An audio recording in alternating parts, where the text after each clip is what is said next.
このグラス飲み干せば帰ると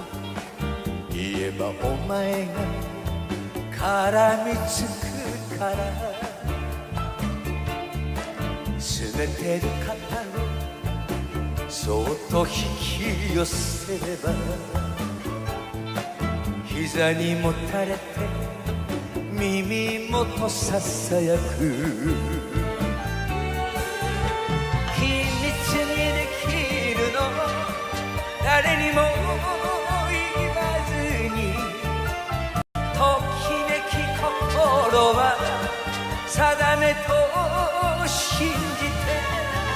ここは松山二番町の店渋い男の